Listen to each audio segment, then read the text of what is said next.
السلام علیکم ورحمۃ اللہ وبرکاتہ۔ الحمد للہ رب العالمین، والصلاة والسلام علی اشرف الانبیاء والمرسلین، نبینا وحبیبنا وقائدنا وقدوتنا وقرۃ اعیننا محمد وعلی آلہ واصحابہ ومن سار علی نہجہ وتمسک بسنتہ الی یوم الدین۔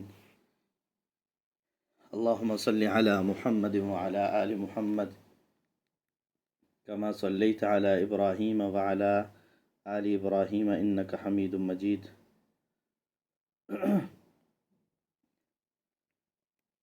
اللهم إنا نسألك الهدى والتقى والعفاف والغنى، اللهم أرنا الحق حقا وارزقنا اتباعه وأرنا الباطل باطلا وارزقنا اجتنابه، اللهم علمنا ما ينفعنا وزدنا علما، رب اشرح لي صدري ويسر لي أمري واحلل عقدة من لساني يفقهوا قولي، أما بعد۔ اہلا وسہلا مرحبا بكم، حیاکم اللہ وبیاکم، وبارک اللہ فیکم، وجعل الجنۃ مثوانا ومثواکم۔ آج کی ہماری گفتگو پارہ نمبر 3 کے حوالے سے ہے، جس کو ہم عام طور پہ تلک الرسل کہتے ہیں۔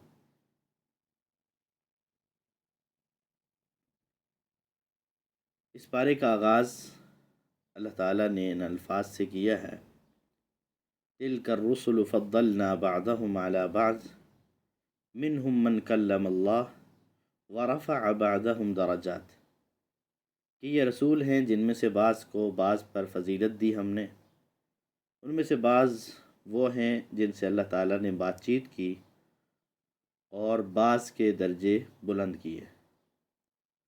اور اس پارے کا اختتام ان الفاظ کے ساتھ ہوتا ہے: ان الذین کفروا، کہ بے شک جن لوگوں نے کفر کیا، وماتوا وہم کفار، اور وہ کفر کی حالت میں مر گئے، فلن یقبل من احدہم ملء الارض ذہبا، تو ان میں سے کسی سے بھی زمین بھر کر بھی سونا قبول نہیں کیا جائے گا، وَلَوِ افْتَدَىٰ بِهِ، اگرچہ وہ بدلے کے طور پہ، فدیے کے طور پہ دینا چاہے۔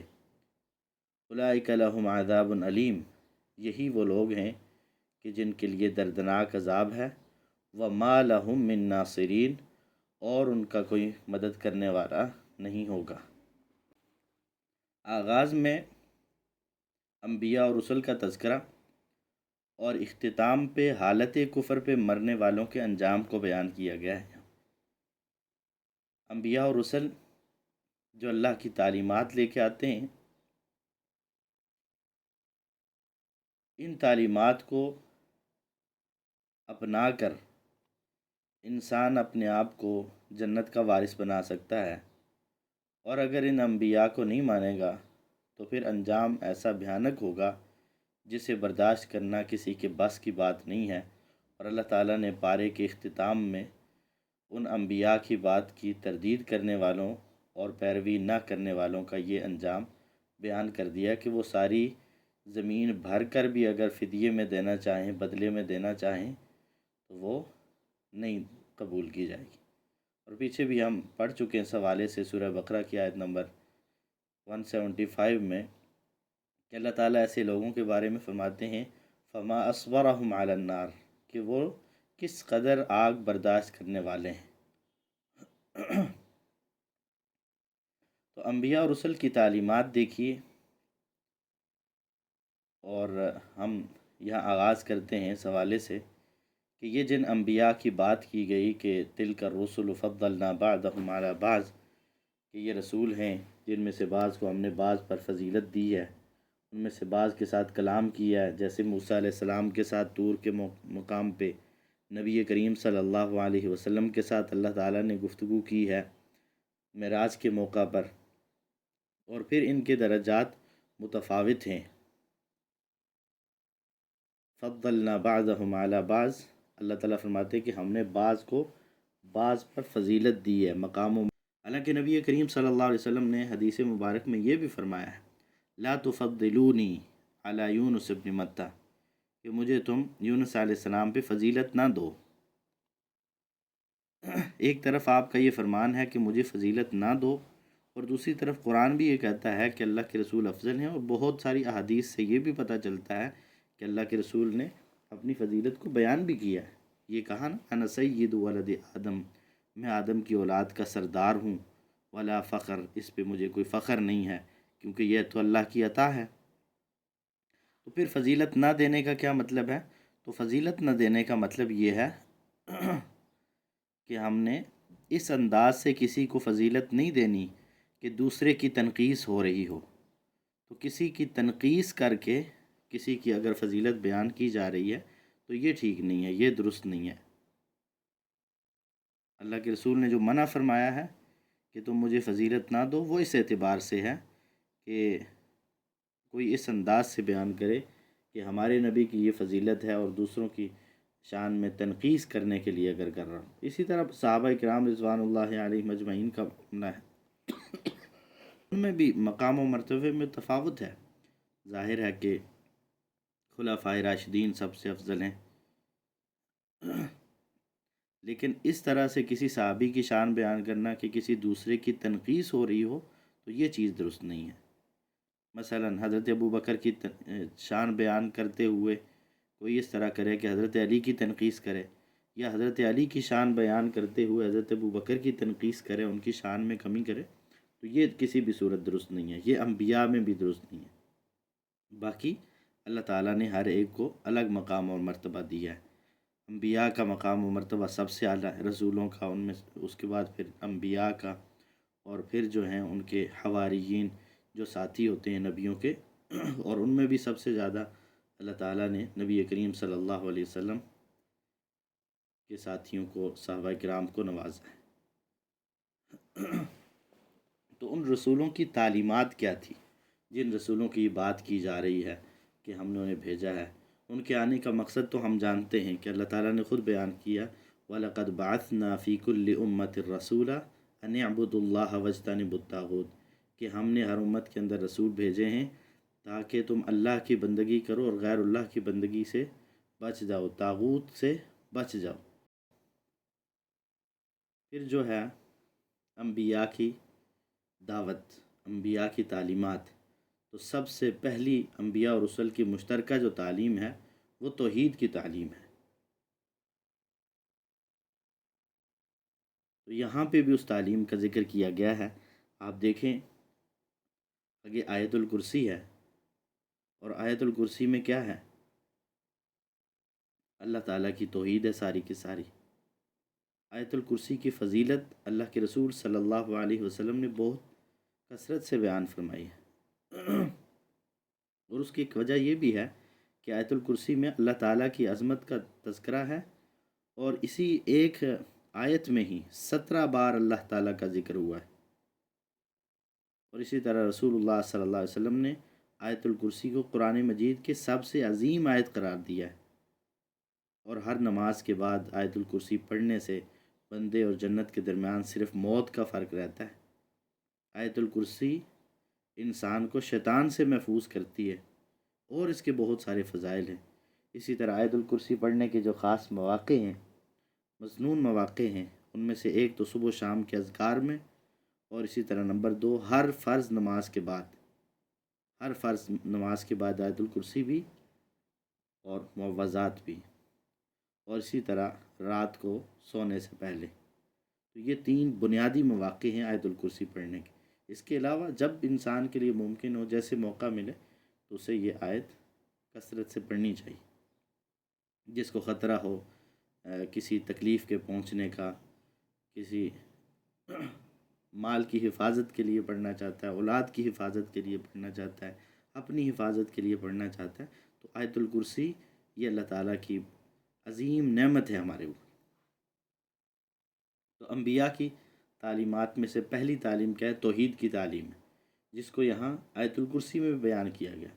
اور پھر ابراہیم علیہ السلام کے بادشاہ کے ساتھ جو مکالمہ اور جو تذکرہ ہوا ہے، ابراہیم علیہ السلام کس قدر توحید کی دعوت دینے والے، اس کا اہتمام کرنے والے، اور جب ان کا مناظرہ ہوا ایسے شخص سے، مکالمہ ہوا ایسے شخص سے کہ جو اپنے آپ کو بادشاہ بھی سمجھتا ہے اور اللہ کی وحدانیت کو بھی نہیں مانتا۔ تو ابراہیم علیہ السلام نے اس دوران کیا کہا تھا؟ آیت نمبر 259 میں قال ابراہیم فإن اللہ یأتی بالشمس من المشرق فأت بها من المغرب فبہت الذی کفر۔ اس سے پہلے جب اسے کہا گیا اللہ زندہ کرتا ہے، اللہ مارتا ہے، تو اس نے کہا جی 2 بندے بلائے، ایک کو مار دیا، ایک کو زندہ چھوڑ دیا، میں بھی کر سکتا ہوں۔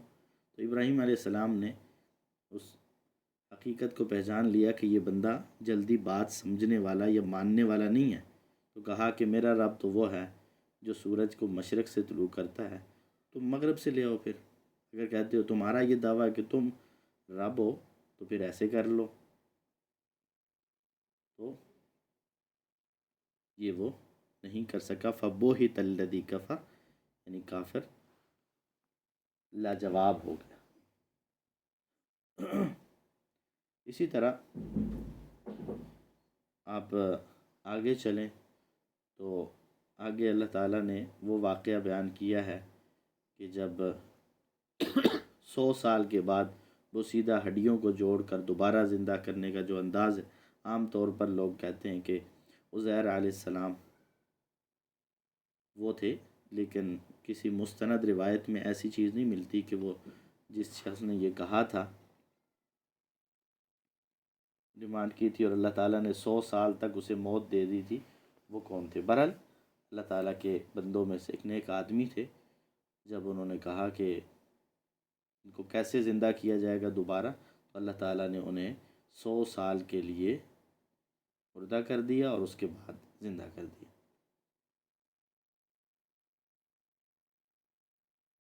اسی طرح یہاں پہ پھر مریم علیہ السلام کا ذکر بھی آتا ہے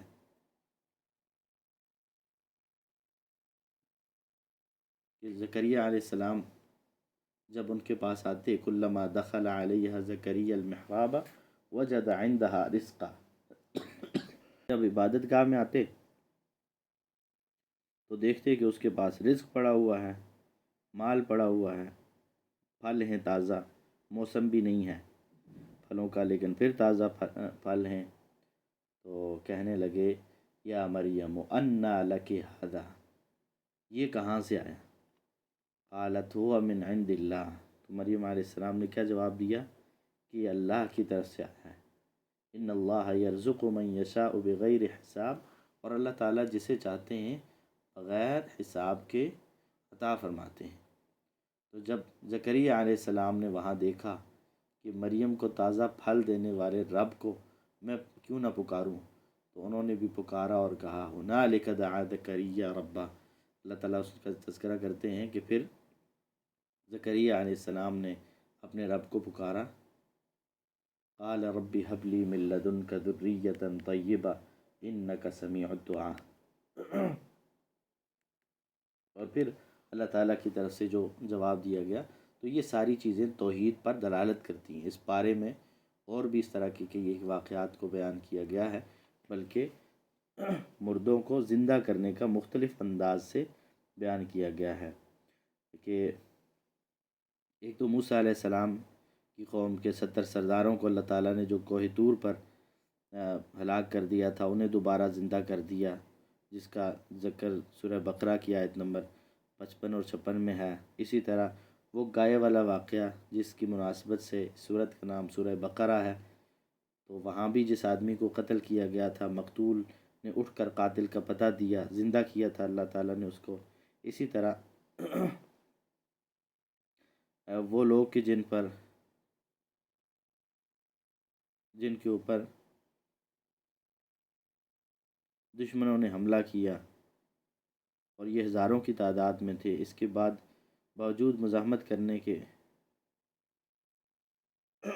موت کے خوف سے وہاں سے بھاگ نکلے، تو اللہ تعالیٰ نے انہیں موت دے دی تاکہ انہیں احساس ہو کہ موت سے کوئی بھاگ نہیں سکتا، بعد میں پھر زندہ کر دیا، اس کا بھی اشارہ ملتا ہے۔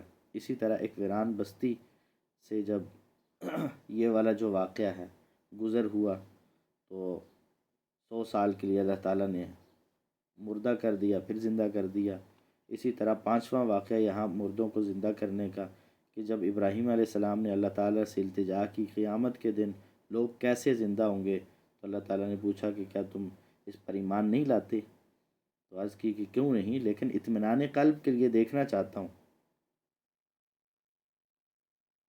تو اطمینان قلب کے لیے دیکھنا چاہتا ہوں، تو پھر اللہ تعالیٰ نے ان کو پرندے ذبح کر کے مختلف پہاڑوں پہ رکھنے کا حکم دیا، اور پھر وہ زندہ ہو کے ان کے پاس واپس آئے۔ تو اللہ تعالیٰ نے یہاں کئی ایک ایسے واقعات بیان کیے ہیں صورت میں کہ اللہ مرے ہوں کو زندہ، چاہے وہ انسان ہیں یا کوئی دوسری مخلوقات ہیں، تو زندہ کرتے رہے ہیں، اور آخرت میں تمام انسانوں کو زندہ کریں گے بھی۔ تو انبیاء کی دی ہوئی تعلیمات میں سے پہلی اور بنیادی تعلیم جو ہے وہ توحید کا پیغام ہے، اور وہ توحید کا پیغام اللہ تعالیٰ کے لیے تمام پاکیوں اور بڑائیوں کو بیان کرنا، اور تمام عیوب اور کوتاہیوں کی اللہ تعالیٰ سے نفی کرنا کہ اللہ تعالیٰ عظیم ہیں اور ہر قسم کی کمی اور عیب سے پاک ہیں۔ نہ اللہ تعالیٰ سوتا ہے، نہ تھکتا ہے، نہ اکتاتا ہے، نہ کھاتا ہے، نہ پیتا ہے، اور یہ مخلوق ہے جو سوتی بھی ہے، جو کھاتی بھی ہے، جو پیتی بھی ہے۔ تو میرا رب اس طرح کی سونے کی، کھانے پینے اور اس طرح کی صفات سے پاک ہے، اور وہ کمال کی صفات کے شایان شان ہے، اور صفات حمیدہ جو ہیں وہ کمال درجے کی اللہ تعالیٰ میں پائی جاتی ہیں۔ اللہ تعالیٰ توحید کے سبق کو آدم آخر دل میں جگہ دینے کی ہمیں بھی توفیق عطا فرمائے۔ تو ایک تو انبیاء کی دعوت کا جو مشترکہ اور پہلا پیغام تھا وہ اللہ تعالیٰ کی توحید ہے، اور دوسری چیز یہ انبیاء جن کا اللہ تعالیٰ نے یہاں ذکر فرمایا ہے، توحید کے بعد دوسرا پیغام نبیوں کا یہ تھا کہ اللہ کے راستے میں خرچ کریں، اللہ کے راستے میں خرچ کرنے کا پیغام، صدقات و خیرات کا حکم فرمایا، یا ایھا الذین آمنوا انفقوا مما رزقناکم من قبل ان یأتی یوم لا بیع فیہ ولا خلۃ ولا شفاعۃ والکافرون هم الظالمون، کہ ایمان والو اس میں سے خرچ کرو جو ہم نے تمہیں دیا ہے، اس سے پہلے کہ وہ دن آئے جائے جس دن کوئی خرید و فروخت نہیں ہوگی، کوئی دوستی کام نہیں آئے گی، کوئی سفارش کام نہیں آئے گی، اور کافر لوگ ظالم ہیں۔ یہاں اس بات کی تعلیم دی جا رہی ہے کہ نبیوں نے لوگوں کو اللہ کے راستے میں خرچ کرنے، انفاق فی سبیل اللہ کا پیغام دیا ہے، اور انفاق فی سبیل اللہ کے کچھ آداب ہیں۔ ان میں سے پہلا ادب کہ مال وہ خرچ کرنا ہے جو پاک ہے، جو حلال ہے۔ حرام طریقے سے کمایا گیا مال اللہ تعالیٰ قبول نہیں کرتے۔ یہاں اللہ تعالیٰ نے حکم کیا دیا ہے، یا ایھا الذین آمنوا انفقوا من طیبات ما کسبتم،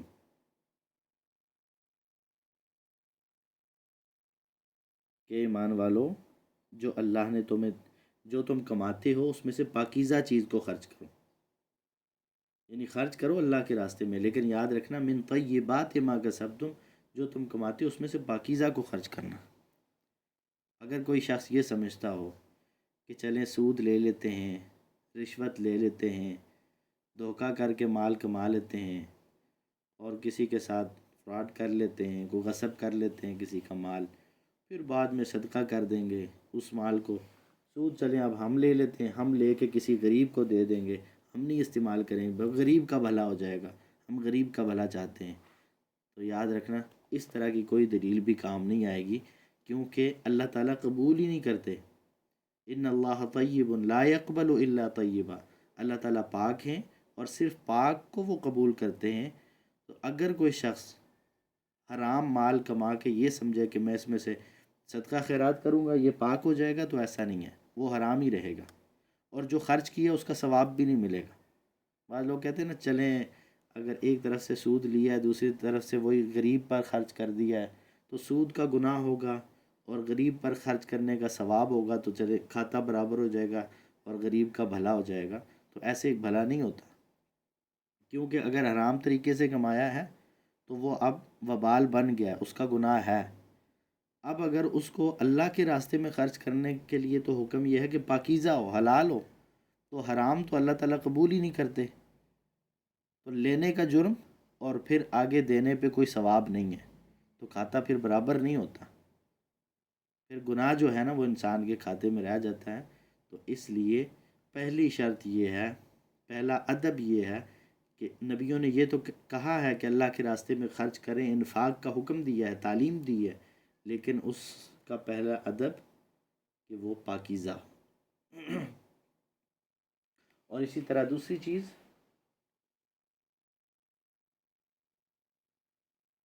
کہ صدقات و خیرات صرف اللہ کی رضا کے لیے خرچ کیے جائیں، صرف اللہ کی رضا کے لیے۔ فرمایا نا اللہ تعالیٰ نے، بلکہ اس سے پہلے کی آیت میں بھی آپ دیکھیں تو ادب ملتا ہے ہمیں۔ چلیے دوسرا ادب ہم اس کو سمجھ لیتے ہیں کہ دوسرا ادب کیا ہے کہ فقراء و مساکین پر خرچ کیا جائے۔ بعض لوگ اپنی جان پہ ہی خرچ کرتے ہیں، وہ کہتے ہیں ہم خرچ کر رہے ہیں جی، بس جان ہے تو جہان ہے، بس اپنے اوپر خرچ کر رہے ہیں، اللہ تعالیٰ توفیق دے۔ اچھا پھر وہاں سے تھوڑا سا باہر نکلیں تو ہم کہتے ہیں چلے بیوی بچے بھی تو پال رہے ہیں، ماں باپ کو بھی تو ساتھ پال رہے ہیں، اور وہ بھول جاتے ہیں کہ نہیں ہم نے تو اور لوگوں کا بھی خیال رکھنا تھا۔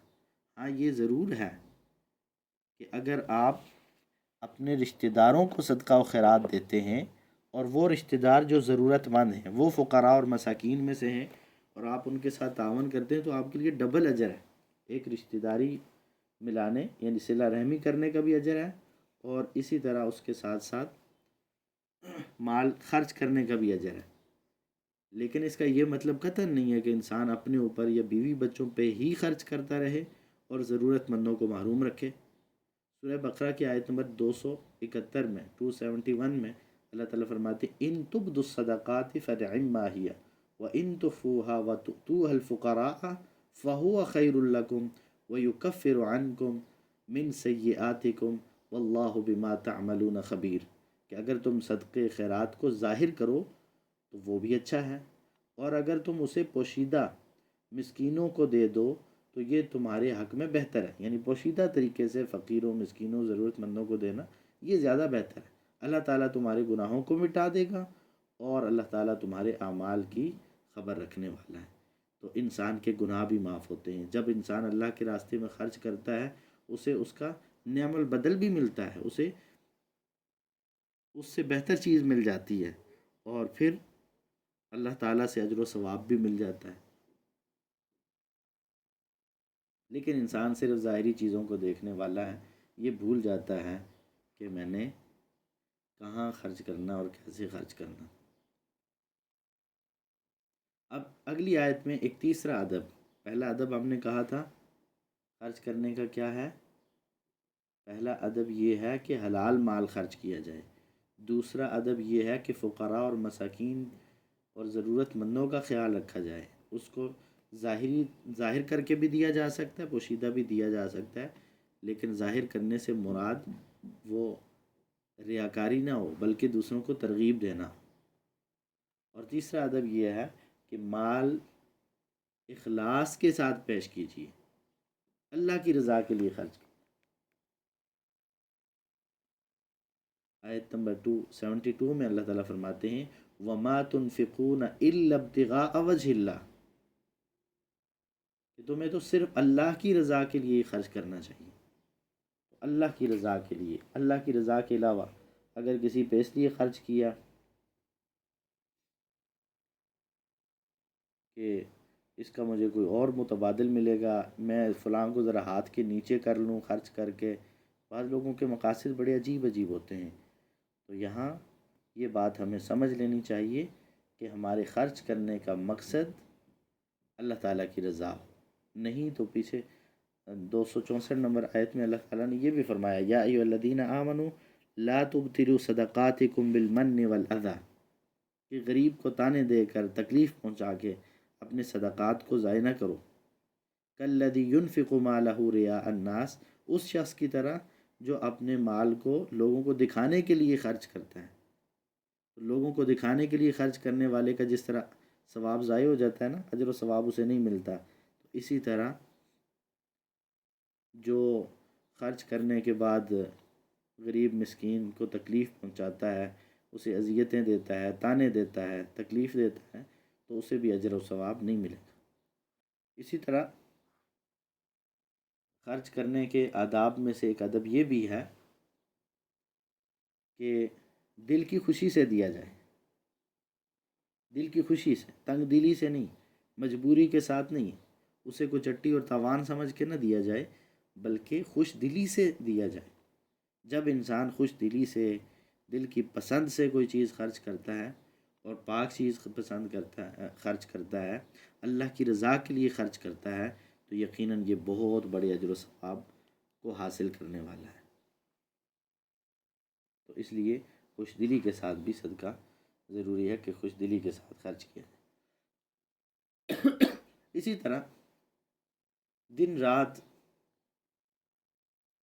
اللہ کے راستے میں خرچ، یہ نہیں ہے کہ بس رمضان میں ہی خرچ کریں گے، رمضان کے علاوہ تو کچھ بھی نہیں کرنا، نہیں۔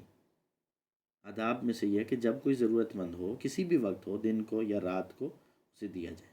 آیت نمبر 274 میں اللہ تعالیٰ فرماتے ہیں الذین ينفقون اموالهم باللیل والنہار سرا وعلانیہ، کہ وہ لوگ جو دن رات کو چھپے ہوئے بھی اور ظاہر کر کے بھی خرچ کرتے ہیں اپنے مالوں کو، فلہم اجرہم عند ربہم، تو ان کے رب کے ہاں ان کے لیے بدلہ ہے، ولا خوف علیہم ولا هم یحزنون، اور ان پر کوئی خوف نہیں ہوگا اور وہ غمگین نہیں ہوں گے۔ تو ایسے لوگ جو اللہ کے راستے میں دن رات خرچ کرتے ہیں، یہ نہیں دیکھتے کہ فلاں دن ہوگا تو اسی دن کریں گے۔ بعض لوگوں نے عادت بنا رکھی ہے، وہ شاید سمجھتے ہیں کہ صرف جمعرات کو ہی ہم نے صدقہ دینا ہے، یا بعض لوگوں نے کوئی دن مختص کیے ہوئے ہیں۔ تو جب بھی کوئی ضرورت مند ہو تو اسے اسی وقت دے دیا جائے۔ اگر کسی کو آج بھوک لگی اور آج آپ دے نہیں رہے اور آپ کہیں گے جمعرات کو آ جانا، تو جمعرات کو تو ہو سکتا ہے اس نے کھانا کھا لیا ہو، ضرورت اس کی ابھی ہے، ابھی اس کی ضرورت پوری کریں۔ تو صدقے کے آداب میں سے یہ ہے کہ جب بھی ضرورت مند کو دیکھیں تو اس پہ خرچ کریں، کسی وقت کا انتظار کرنے کی ضرورت نہیں ہے۔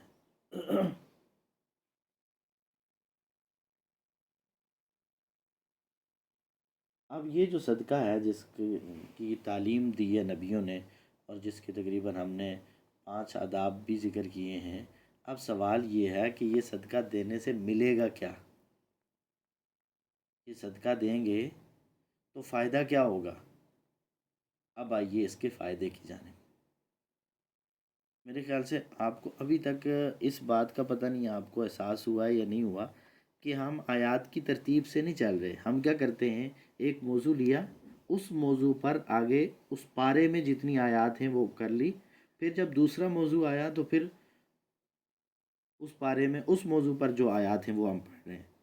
ہم اس ترتیب سے نہیں پڑھ رہے کہ جس ترتیب سے پہلے اگر صدقے کا حکم ہے بعد میں، تو ہم ایک موضوع کے حساب سے آیات کو ذکر کر رہے ہیں، اور اس کے بعد دوسرے موضوع کی طرف جب ہم جاتے ہیں تو ہو سکتا ہے کہ وہ آیت شروع میں ہو، آخر میں ہو، کسی بھی جگہ ہو، تو موضوع کے حساب سے ہم آیات سلیکٹ کرتے ہیں آگے پیچھے، باقی ترتیب کے لحاظ سے نہیں ہے۔ یہی وجہ ہے کہ ابھی ہم جب ذکر کر رہے تھے کہ ادب کیا ہے، تو دن رات ضرورت مند جب بھی ہو تو اس پہ خرچ کرنا چاہیے۔ جب ہم اس ادب کا ذکر کر رہے ہیں تو پھر ہم نے ساتھ وہاں 274 نمبر آیت کا ذکر کیا، لیکن ہم جب اگلے موضوع کی طرف گئے کہ خرچ کرنے کا فائدہ کیا ہے، تو پھر ہمیں پچھلی آیت پہ آنا پڑا، 265 پہ ہم آگے واپس۔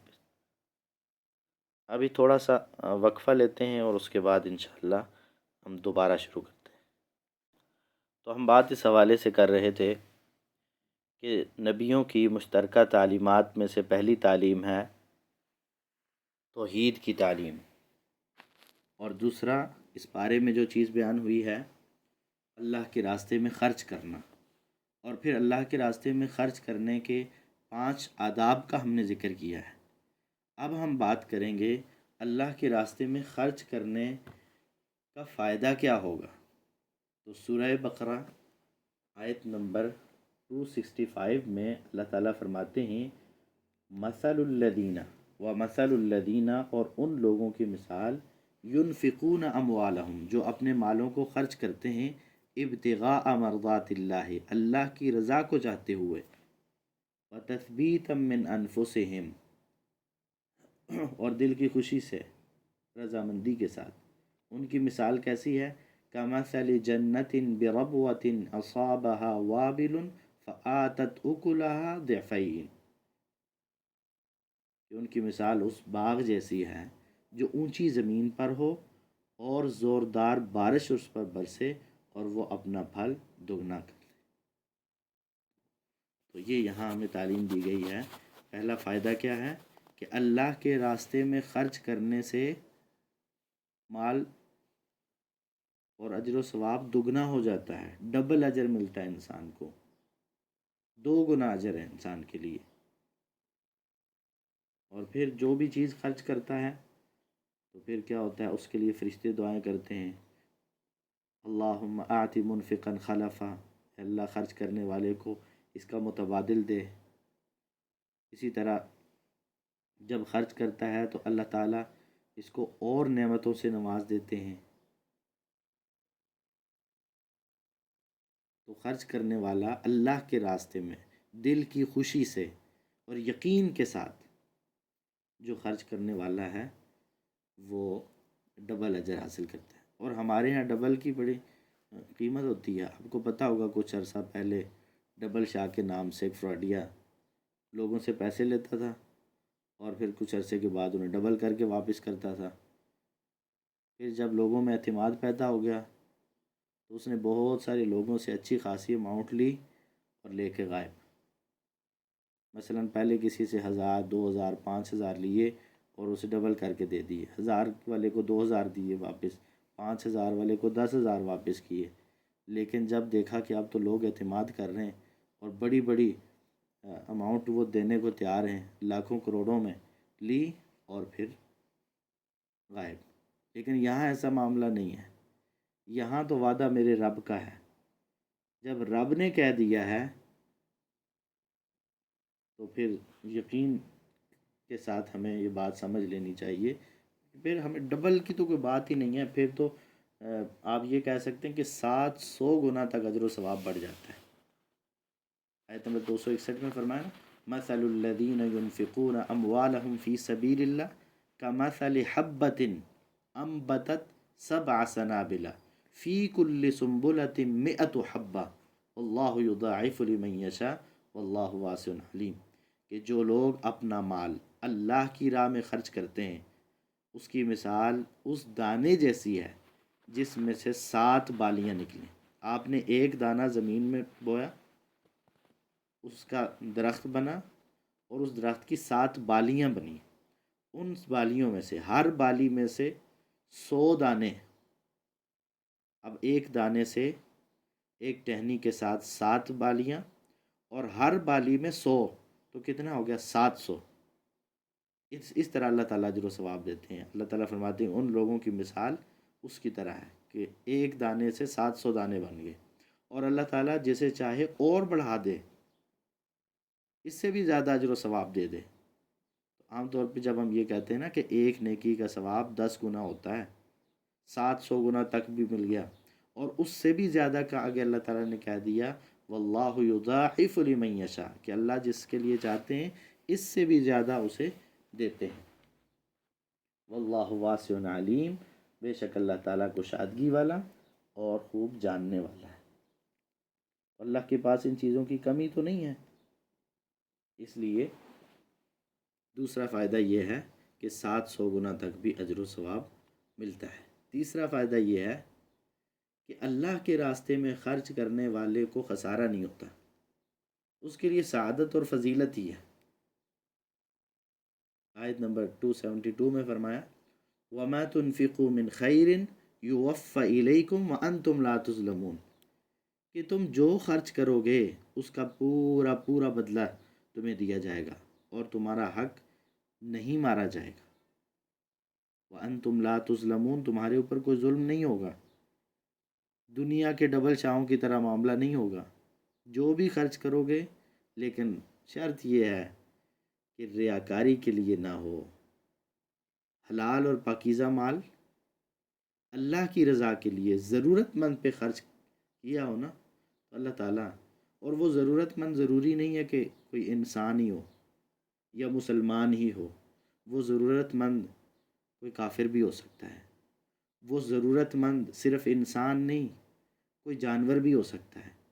اور ہم تو وہ حدیث پڑھتے اور سنتے ہیں نا کہ اللہ کے رسول صلی اللہ علیہ وسلم نے فرمایا کہ ایک بلی کی وجہ سے اللہ تعالیٰ نے ایک بدکارہ عورت کو معاف کر دیا، کہ اس نے اسے پانی پلایا کیونکہ اس کی ضرورت تھی، اس پہ خرچ کیا، اس نے محنت کی، اللہ تعالیٰ نے اسے اس کی وجہ سے جنت میں بھیج دیا۔ تو اللہ کے راستے میں خرچ کرنے والے کا سودا جو ہے نا، وہ وہ خسارے کا سودا نہیں ہے۔ ہمارے ہاں کبھی یہ کہا جاتا ہے نا کہ داو مرداکم بالصدقہ، اپنے مریضوں کا علاج صدقے سے کرو، تو ہمیں جب بیماری آتی ہے تو ہم کہتے ہیں چلو آپ صدقہ کر لو، بیماری ٹل جائے، کوئی اور تکلیف آ جائے تو پھر ہم صدقے کی طرف تھوڑا سا جاتے ہیں کہ چلو آپ صدقہ دیں، شاید یہ تکلیف ختم ہو جائے۔ ٹھیک ہے، یہ ساری چیزیں ہیں، لیکن کبھی اگر لگے نا کہ آپ نے یہ کام تو کیا ہے لیکن آپ کی تکلیف دور نہیں ہوئی، آپ کی مصیبت اب بھی باقی ہے، تو پھر بھی آپ نے اگر اللہ کی رضا کے لیے خرچ کیا تھا نا، تو آپ خسارے والے نہیں ہیں، اس کا آپ کو آخرت میں اجر ملے گا، ثواب ملے گا اور بے حساب ملے گا۔ اور اسی طرح اللہ کے راستے میں خرچ کرنے کا ایک چوتھا فائدہ یہ ہے کہ یہ اللہ تعالیٰ کی رضامندی کا باعث ہے، اللہ تعالیٰ کی طرف سے انعامات ملتے ہیں، اضافہ ملتا ہے، انعام ہے اللہ کا، اللہ کے راستے میں خرچ کرنے والا اللہ کی طرف سے انعام پاتا ہے، اور وہ انعام کیا ہے؟ آیت نمبر 276 میں فرمایا یمحق اللہ الربا، کہ اللہ تعالیٰ سود کو مٹا دیتا ہے، ختم کر دیتا ہے۔ لوگوں کی نظر میں بہت مال ہوتا ہے لیکن اس میں ذرہ بھی برکت نہیں ہوتی، سارا بے برکتہ اور فضول ہوتا ہے۔ لیکن دوسری طرف خرچ کرنے والے کے بارے میں کیا فرمایا؟ وَيُرْبِ الصَّدَقَاتِ، وَيُرْبِ الصَّدَقَاتِ، اللہ تعالیٰ کیا کرتے ہیں؟ صدقات کو بڑھا دیتے ہیں، ان میں اضافہ کر دیتے ہیں۔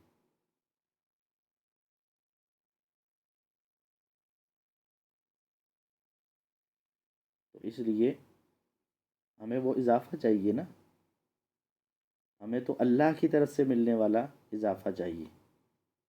شیطان تو یہ کہہ رہا ہوتا ہے الشیطان یعدکم الفقر ویأمرکم بالفحشاء، کہ شیطان تمہیں فقر کا ڈر دلاتا ہے کہ فقیر ہو جاؤ گے اور رب کے راستے میں خرچ کرنے سے، اور تمہیں فحاشی اور بخل کا اور بے حیائی کے کاموں کا حکم دیتا ہے۔ لیکن اللہ کے رسول صلی اللہ علیہ وسلم نے جو تعلیم دی ہے کہ خرچ کرنے سے مال کم نہیں ہوگا، ما نقصت صدقۃ من مال، صحیح حدیث ہے، صحیح مسلم کی، اللہ کے رسول نے فرمایا صدقہ مال میں کمی نہیں کرتا۔ ہاں البتہ یمحق اللہ الربا، اللہ تعالیٰ سود سے حاصل کیے گئے مال کو ختم کر دیتے ہیں، اس میں سے برکت ختم ہو جاتی ہے، کسی کام کا نہیں ہوتا وہ مال۔ وَيُرْبِ الصَّدَقَاتِ، اور جو صدقات ہوتے ہیں، جو اللہ کے راستے میں دیا ہوا مال ہوتا ہے، تو وہ اللہ تعالیٰ بڑھاتے رہتے ہیں۔ کس طرح بڑھاتے ہیں؟ حدیث میں اس کی بھی بڑی تفصیل آئی ہے۔ اللہ تعالیٰ اپنے ہاتھ میں لے لیتے ہیں اور پھر اسے گھماتے ہیں، پھر اس پہ خوش ہوتے ہیں، پھر فرشتوں میں اس کا تذکرہ ہوتا ہے، اور بندے نے تھوڑا سا دیا ہوتا ہے، اللہ تعالیٰ اپنی شان کے مطابق اسے بہت بڑے بڑے انعامات سے نواز دیتے ہیں۔ اور اس کا پانچواں فائدہ یہ ہے کہ صدقہ یہ بہت بڑی خیر کا ذریعہ ہے، صدقہ بہت بڑی خیر کا ذریعہ ہے، دنیا میں بھی اور آخرت میں بھی انسان کے لیے بڑی بڑی خیر کے ذرائع اور راستے کھول دیتا ہے۔ 280 نمبر آیت میں اللہ تعالیٰ فرماتے ہیں وَأَن تَصَدَّقُوا خَيْرٌ لَكُمْ، کہ تم صدقہ کرو یہ تمہارے لیے بہتر ہے، ان کنتم تعلمون، اگر تم جانتے ہو۔ دوسری تعلیم جو صدقے کی تھی، اس حوالے سے بھی ہم نے 10 باتیں کی ہیں۔ پہلی 5 ہم نے اس حوالے سے کی کہ صدقے کی آداب کیا ہیں، اور پھر 5 اس کے فائدے ہم نے ذکر کیے ہیں جو انہی آیات میں مختلف جگہوں پہ بیان ہوئے ہیں۔ اب آ جائیے نبیوں کی تعلیمات میں سے تیسری تعلیم، اور وہ تعلیم یہ ہے کہ تمام نبیوں نے اس بات کی تعلیم دی ہے کہ مال بھی رب کی راہ میں پیش کرنا اور اولاد بھی رب کی راہ میں پیش کرنا۔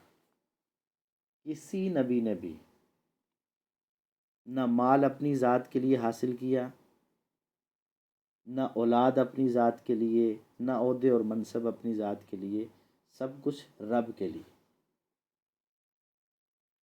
اور یہاں پھر آپ مریم علیہ السلام کی والدہ کے الفاظ دیکھیے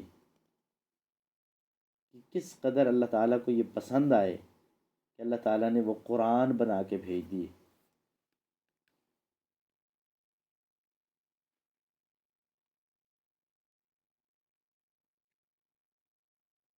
اور قرآن بنا کے بھی بھیج دیے، اور کہا اذ قالت امرأۃ عمران، کہ جب عمران کی بیوی نے کہا رب انی نذرت لک ما فی بطنی، کہ میرے رب میں نے نظر مان لی اس کی جو میرے پیٹ میں ہے، محررن، کہ اسے آزاد کرنے والی ہوں، تیرے نام آزاد کرنے کی نظر مان لی، فتقبل منی، تو میری طرف سے قبول فرما لے، انک انت السمیع العلیم، بے شک تو خوب سننے والا اور خوب جاننے والا۔ تو یہ مجھے اور آپ کو تعلیم مل رہی ہے، نبیوں نے یہی تعلیم دی ہے، اپنی جانیں قربان کی ہیں رب کی توحید کے لیے، تو یہی سکھایا ہے کہ رب سے بڑی کوئی چیز نہیں ہے، تو اس لیے اپنے رب کے لیے سب کچھ پیش کر دو، اپنی جان پیش کر دو، اپنی اولاد پیش کر دو، اپنی صلاحیتیں رب کے لیے خرچ کر دو۔ اور پھر نبی صلی اللہ علیہ وسلم کو بھی کیا کہا کہ آپ اعلان کیجئے قل ان صلاتی و نسکی و محیای و مماتی للہ رب العالمین، کہہ دیجئے بے شک میری نماز، میری قربانی، میرا جینا، میرا مرنا، سب کچھ اللہ رب العالمین کے لیے۔ تو یہ نبیوں کی تعلیمات میں سے ہے کہ انہوں نے دنیا کو ترجیح نہیں دی، انہوں نے اولاد کو ترجیح نہیں دی، انہوں نے اپنی جان کو ترجیح نہیں دی، بلکہ اپنے رب کی بات کو ترجیح دی ہے، اور رب کے لیے انہوں نے سب کچھ قربان کیا۔ اسی طرح نبیوں کی تعلیمات میں سے چوتھی تعلیم یہ ہے کہ کثرت سے دعائے خیر کی جائے، اللہ تعالیٰ سے مانگا جائے۔ تمام کے تمام نبی یہ تعلیم دے کے گئے، یہ سکھا کے گئے، عملی طور پر یہ کر کے گئے کہ جب بھی انہیں کسی چیز کی ضرورت پڑی تو انہوں نے اپنے رب سے مانگا۔ یہاں بھی ابھی آپ دیکھ رہے ہیں سورہ آل عمران کی آیت نمبر 35 میں اللہ تعالیٰ نے فرمایا کہ مریم علیہ السلام کی والدہ نے کیا کہا تھا، رب انی نذرت لک ما فی بطنی محررا فتقبل منی، تو مجھ سے قبول کر لے۔ نیکی کی ہے، اور کتنی بڑی نیکی ہے، اس کے بعد فخر نہیں کر رہے بلکہ قبولیت کی دعا کر رہے۔ تو کوئی بھی نیکی کا کام کریں اس کے بعد اللہ تعالیٰ سے اس نیکی کی قبولیت مانگیں۔ یہ توفیق جس رب نے دی ہے نا نیکی کرنے کی، وہ رب اسے قبول بھی فرما لے، کیونکہ اصل بات تو قبولیت کی ہے۔ کوئی بھی کام جب اللہ کے ہاں قبول ہوتا ہے تو پھر اس کی عظمت کو انسان حاصل کرتا ہے، اور پھر انسان کو اندازہ ہوتا ہے کہ کتنا اس پہ اجر و ثواب اور کتنا اللہ تعالیٰ اطمینان عطا فرماتے ہیں۔ نیکی کرنے کے بعد نا جب وہ نیکی قبول ہوتی ہے تو اللہ تعالیٰ کی طرف سے دل میں بھی ایک اطمینان سا پیدا ہو جاتا ہے، سکون پیدا ہوتا ہے، بندے کو راحت میسر آتی ہے، بے چینی ختم ہو جاتی ہے۔ اور پھر اسی طرح آگے چل کے اللہ تعالیٰ سے یہ بھی دعا کہ رب ہب لی من لدنک ذریۃ طیبہ، کہ جب دیکھا زکریا علیہ السلام نے کہ تو کے پاس تو تازہ پھل آ رہے ہیں، اور یہ تازہ پھل کہاں سے آ سکتے ہیں؟ بے موسم، موسم ہی نہیں ہے۔ تو پھر دعا مانگ لی کہ اللہ مجھے بھی پاکیزہ رزق، پاکیزہ اولاد دے دے، انکا انت السمیع، انکا سمیع الدعا، تو دعاؤں کو سننے والا۔ تو یہ نبیوں کی مشترکہ دعوت میں سے چوتھی بات کہ اللہ سے مانگ۔ آپ کو لگتا ہے کہ نہیں ابھی مجھے ضرورت نہیں ہے، میرے پاس سب کچھ ہے، پھر بھی رب سے مانگنے کے محتاج ہیں ہم۔ سب کچھ ہے تو ظاہر ہے اس کی حفاظت بھی چاہیے۔ ہم یہ بھی تو چاہتے ہیں نا کہ سب کچھ جو ملا ہوا ہے اللہ تعالیٰ اس کو محفوظ رکھے۔ اللہ نے اگر سلامت جسم دیا ہے تو کیا مجھے دعاؤں کی ضرورت نہیں ہے کہ اللہ اس کو سلامت ہی رکھے؟ اگر اللہ نے ایمان دیا ہے تو کیا دعا کی ضرورت نہیں ہے کہ اللہ اس ایمان پر استقامت دے اور خاتمہ بھی خیر پر فرمائے؟ اللہ نے اگر مال دیا ہے تو کیا اس بات کی ضرورت نہیں ہے کہ یہ چوری ڈاکے نقصان سے بچ جاؤں؟ اللہ نے اگر گھر دیا ہے تو کیا اس بات کا خطرہ نہیں ہے کہ کوئی آفت آ جائے اور گھر ہی چلا جائے؟ تو ان آفتوں سے اور تکلیفوں کے آنے سے پہلے پہلے تکلیفوں سے بچنے کی جب بندہ دعا کرتا ہے نا تو یہ بڑی اہم ہوتی ہے۔ جو بندہ خوشحالی میں رب کو پکارتا ہے، تنگ دستی میں اللہ تعالیٰ اسے کبھی محروم نہیں کرتے، پھر جب بھی اسے ضرورت پڑتی ہے اللہ تعالیٰ عطا فرماتے ہیں۔ تو ایک تو یہ بھی ہمیں چوتھا سبق ملا ہے کہ کثرت سے اپنے رب سے دعائیں کرنی ہیں۔ اور پانچواں سبق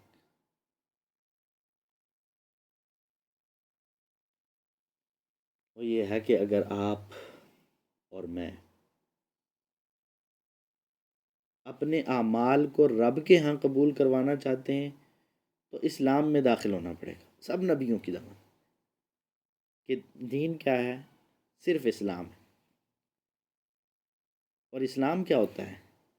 عام طور پر لوگوں کے ذہن میں یہ بات ہوتی ہے کہ اسلام تو تب سے ہے جب سے نبی صلی اللہ علیہ وسلم آئے ہیں، اسلام تو ابھی ہے، تو پہلے لوگوں کا کیا بنے گا؟ اصل میں انہوں نے اسلام کے مطلب کو ہی نہیں سمجھا۔ اسلام، ان الدین عند اللہ الاسلام، اللہ تعالیٰ فرماتے ہیں اللہ کے ہاں دین، مقبول دین ہے ہی اسلام۔ اس اسلام کے علاوہ اگر کوئی کسی دین کو مانتا ہو تو اس کے بارے میں فرمایا وَمَن يَبْتَغِ غَيْرَ الْإِسْلَامِ دِينًا فَلَن يُقْبَلَ مِنْهُ، کہ جو اسلام کے علاوہ کوئی اور دین لے کے آئے گا اس سے ہرگز وہ دین قبول نہیں کیا جائے۔ تو نبیوں کی دعوت، نبیوں کی تعلیم، نبیوں کا مشترکہ جو پیغام ہے وہ مجھے اور آپ کو سکھاتا ہے کہ ہم صرف اور صرف دین اسلام میں ہوں گے تو مقبول ہیں، دین اسلام میں نہیں ہے تو ہمارا کوئی بھی عمل اللہ کے ہاں نیکی تصور ہی نہیں کیا جاتا، نیکیوں کے کھاتے میں وہ لکھا ہی نہیں جاتا۔ اور تمام نبیوں نے اسلام دیا ہے۔ دیکھیے اسلام یہ ہے کہ وقت کے نبی کی پیروی کی جائے۔ یہودی جب تک ان کے نبی کی نبوت تھی، موسیٰ علیہ السلام کی نبوت تھی، وہ اسلام میں ہے۔ ابراہیم علیہ السلام نے کیا کہا تھا؟ ما کان ابراہیم یہودی ولا نصرانیہ ولکن کان حنیفا مسلما، کہ ابراہیم تو مسلم تھے، جس کا مطلب ہے جو فرما برداری کرنے والا، وقت کے نبی کو ماننے والا ہے وہ بھی مسلم ہوتا ہے۔ تو ہر دور میں ہی دین اسلام رہا ہے، اور پھر وہ دین آہستہ آہستہ مکمل ہوا۔ الیوم اکملت لکم دینکم واتممت علیکم نعمتی، وہ دین جو آدم علیہ السلام سے جس کا آغاز ہوا تھا، اللہ کا مقبول دین، اس کی تکمیل ہو گئی نبی صلی اللہ علیہ وسلم کے آنے پر۔ نبی صلی اللہ علیہ وسلم کے آنے پر آپ پر ایمان لانا، آپ سے پہلے کے نبیوں پر ایمان لانا ضروری ہے، لیکن اگر کوئی آپ پر ایمان نہیں لاتا تو وہ مسلم نہیں ہے، اس نے پھر اسلام قبول نہیں کیا۔ تو وقت کے نبی کی بات کو ماننا یہ اسلام۔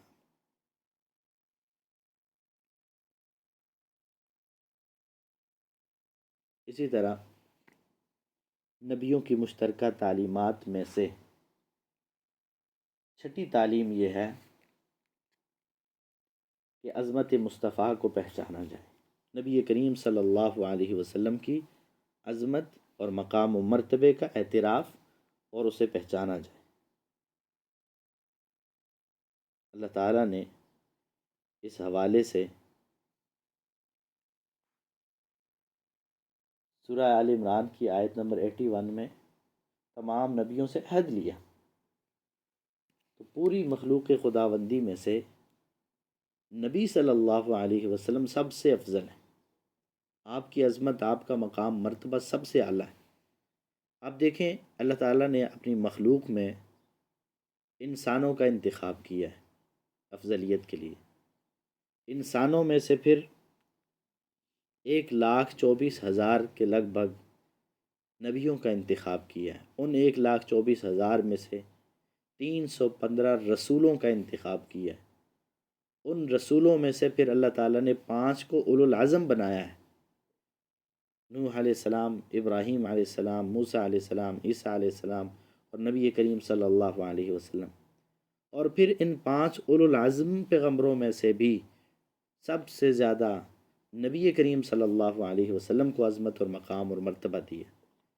تو اس طرح پوری کائنات میں اللہ کے رسول سب سے افضل، اور ہر اعتبار سے صداقت کی بات ہو تو آپ میں صداقت کی انتہا ہے، عدالت کی بات ہو تو عدالت کی انتہا محمد ہیں، سخاوت کی بات ہو تو سخاوت کی انتہا محمد ہیں، محمد صلی اللہ علیہ وسلم ہیں، اور نبوت کی بات ہو تو نبوت کی انتہا نبی کریم صلی اللہ علیہ وسلم ہیں۔